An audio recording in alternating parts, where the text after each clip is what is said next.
ধূমকেতুর মতো তার আবির্ভাব ঘটেছিল বাংলাদেশের ক্রিকেটে। দীর্ঘদিন যে বাঁহাতি ব্যাটসম্যানকে হন্যে হয়ে খুঁজেছিল টিম টাইগার্স, যে ব্যাটসম্যানের অভাব কাঁদিয়েছে বাংলাদেশ দলকে, সেই শূন্যতাও তিনি পূরণ করেছিলেন। তবে বিসিবির আক্ষেপ ঘোচাতে পারলেও নিজেই জড়িয়ে পড়েন আক্ষেপের কাব্যে।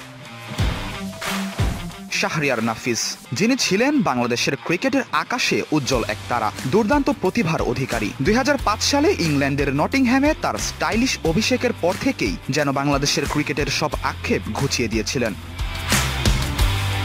প্রথম ম্যাচে যদিও মাত্র 10 রানে আউট হন, কিন্তু পরের ম্যাচেই দুটি ছড়িয়েছেন 47 রান করে। এরপর অস্ট্রেলিয়ার বিপক্ষে 9 75 রানের ইনিংস খেলে জানিয়ে দেন বাংলাদেশের ক্রিকেটে আসলেই এক মহাতারকা এসেছেন। 2005 সালেই শ্রীলঙ্কার বিপক্ষে টেস্ট ডেবিউ করে এবং 2006 সালে অস্ট্রেলিয়ার বিপক্ষে ফতুল্লায় 138 রানের খুনি ইনিংস খেলে ব্রেটলি, জেসন গিলেম্পি, শেন ওয়ার্নের মতো বোলারদের শাসন করেন। সেই ইনিংসটি এখনও বাংলাদেশের টেস্ট ইতিহাসে অন্যতম সেরা।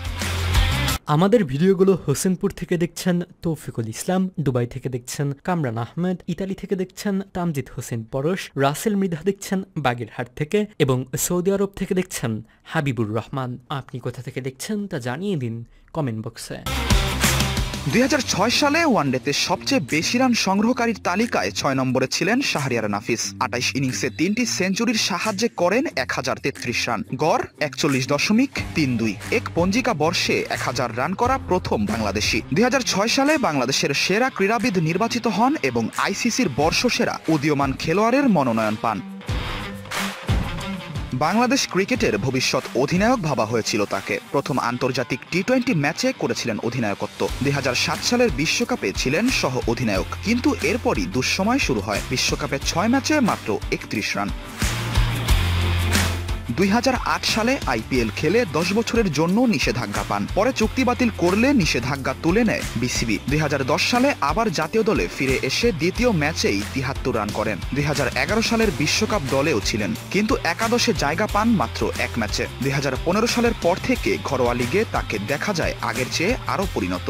কি বিপিএল, কি বিসিএল, কি Dhaka premier division cricket league, সব ক্ষেত্রেই দেখিয়েছেন রানের ফোয়ারা, কিন্তু মন জয় করতে পারেননি নির্বাচকদের।